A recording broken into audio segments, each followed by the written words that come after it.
Hola de nuevo. En el pasado video de Car Weaving revisamos los conceptos básicos de esta técnica y tejimos una banda sencilla.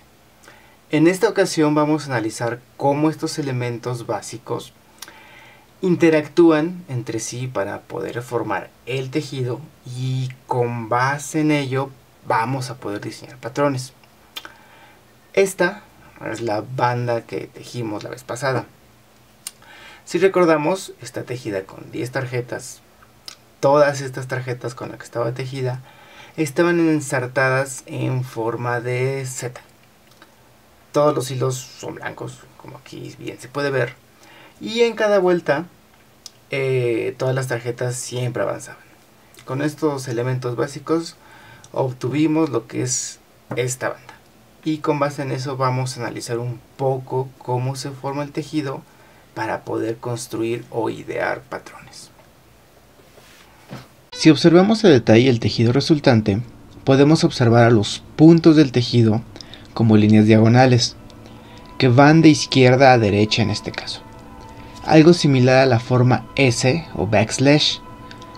Existe una relación entre la forma en que está ensartada la tarjeta, ya sea en S o en Z, su movimiento que dicha tarjeta da en una vuelta, ya sea hacia adelante o hacia atrás, con la forma del punto final obtenido, si este será en slash o backslash. Esta relación la podemos establecer con 4 reglas básicas. 1. Si la tarjeta está ensartada en forma de S y se mueve hacia adelante, entonces el punto tejido final será en forma de Z o slash. 2. Si la tarjeta está ensartada en forma de S y se mueve hacia atrás, entonces el punto tejido resultante será en forma de S o backslash. 3. Si la tarjeta está ensartada en forma de Z y se mueve hacia adelante, entonces el punto tejido será en forma de S o backslash. 4. Si la tarjeta está ensartada en forma de Z y se mueve hacia atrás, entonces el punto tejido será en Z o en slash. Esta tabla nos ayudará al proceso en la creación de los patrones. Ahora bien, para el manejo de patrones, el método que aquí utilizaremos será el siguiente esquema. En esta plantilla tenemos esta retícula diagonal, en donde podremos dibujar el patrón. Y así de manera gráfica obtendremos un aproximado de cómo se vería en el tejido real. Aquí representaremos los puntos del tejido en sí. Al lado izquierdo de la retícula tenemos números, que indican el número de vuelta en el tejido real. El tejido comienza por la parte inferior y crece hacia la parte superior, de la misma manera que sucede ya en el telar real. La parte inferior corresponde a las tarjetas. En este caso estamos esquematizando tarjetas de 4 orificios. Dichos orificios son identificados en el lado izquierdo de las tarjetas. Si tuviésemos tarjetas de diferente número de orificios, aquí tendríamos que representar todos esos orificios. Debajo de cada grupo de orificios, o como tal una tarjeta, tenemos a la numeración de las tarjetas que vamos a utilizar. En este caso recordamos que utilizamos 10 tarjetas y cada una le asignamos un número, en este caso del 1 al 10. Superior a los grupos de orificios está la manera en que cada tarjeta se encuentra ensartada. Recordemos que en cada tarjeta todos los orificios se ensartan igual, es decir, todos en S o todos en Z. Al lado izquierdo tenemos primero un esquema de la tarjeta, que nos recuerda cómo se identifican los orificios y cómo corresponden los colores en el ensartado real ya en un telar. En esta parte tenemos otra señal para recordar el movimiento de las tarjetas. Si avanza diremos que va en dirección F, y si retrocede entonces irá en dirección B. Utilizando esta plantilla vamos a esquematizar el patrón de la banda blanca que tejimos anteriormente.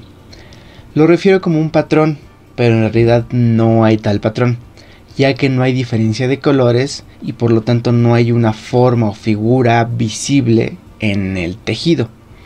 Sin embargo, esto nos servirá para observar la estructura en sí del tejido. Tenemos entonces nuestras 10 tarjetas. Cada tarjeta tiene ensartados hilos blancos en todos sus orificios.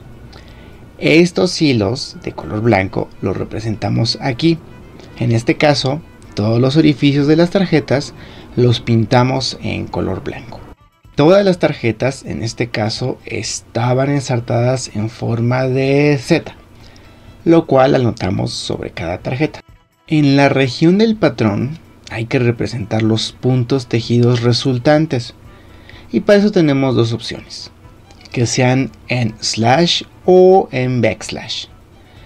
Para determinar cuál será la dirección resultante del punto tejido, es necesario recordar las reglas que mencionamos anteriormente o la tabla que acabamos de realizar. En este caso, como todas las tarjetas están ensartadas en forma de Z y todas siempre avanzan en dirección F, entonces únicamente aquí en este caso aplica la tercera regla que definimos anteriormente en las reglas o en la tabla. Por lo que todos los puntos del tejido resultantes estarán en backslash o en S.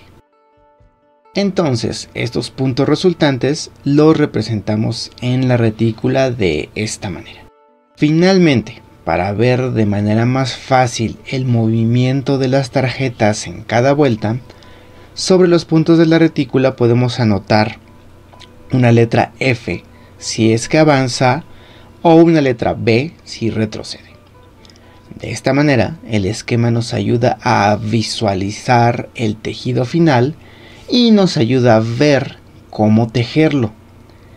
Antes de diseñar cualquier patrón, es importante observar algunas situaciones que suceden en el card waving.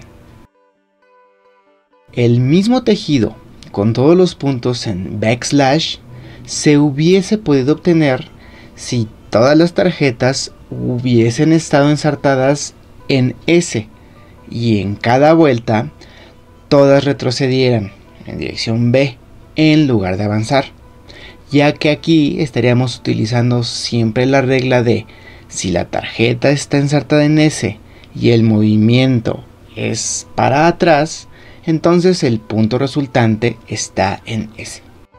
Si quisiéramos obtener un tejido con todos los puntos en slash, podemos utilizar cualquiera de las dos reglas que nos den este resultado, ya sea que la tarjeta esté ensartada en forma de S y avance, esto nos daría una forma Z en el punto, o que las tarjetas estén ensartadas en forma de Z y retrocedan en todas las vueltas. Esto igualmente nos da como resultado un punto en forma de Z. Podemos combinar los movimientos de avance y retroceso de las tarjetas a lo largo del tejido. Esto ya lo habíamos mencionado. En este caso, aunque la banda seguiría resultando ser toda de color blanco, ya que no hay hilos de otro color, los puntos del tejido pueden cambiar de dirección a lo largo de este. De alguna manera es como una textura dentro del tejido. Esta textura, creada por la dirección resultante de los puntos del tejido, es otro elemento que puede ser utilizado en el diseño de los patrones. Por ejemplo, si se movieran las tarjetas de la forma 4 vueltas en avance y 4 vueltas en retroceso, nos darían un resultado del tejido así. Cuando existe un cambio de dirección en la tarjeta, de avance a retroceso o viceversa, de que retrocede y después avanza, en el esquema se notará un vacío en el patrón o en los puntos tejidos. En la realidad este vacío no existe y el punto simplemente parecerá del mismo color del orificio de la tarjeta en que ésta cambió de dirección. En este caso, para efectos del esquema, el vacío se representa igualmente en color blanco. Hay que tener en cuenta que cuando existe un cambio de dirección de la tarjeta, ya sea de avance a retroceder o retroceder a avanzar, se produce un punto de tejido denominado punto largo. Ahora bien, si de nuevo en la siguiente vuelta se vuelve a cambiar de dirección la tarjeta, se producirá un punto de tejido más largo aún, pero en realidad será un hilo suelto, ya que en realidad no se está torciendo sobre el tejido. Este tipo de puntos largos hay que considerarlos cuando se diseña el patrón, ya que mientras se conserva el color del punto, también hace que el punto quede suelto o flotando sobre el tejido y como tal no se tuerza. En un caso hipotético, si se sigue la secuencia de vueltas adelante, atrás, adelante y atrás, el resultado sería algo similar a esto.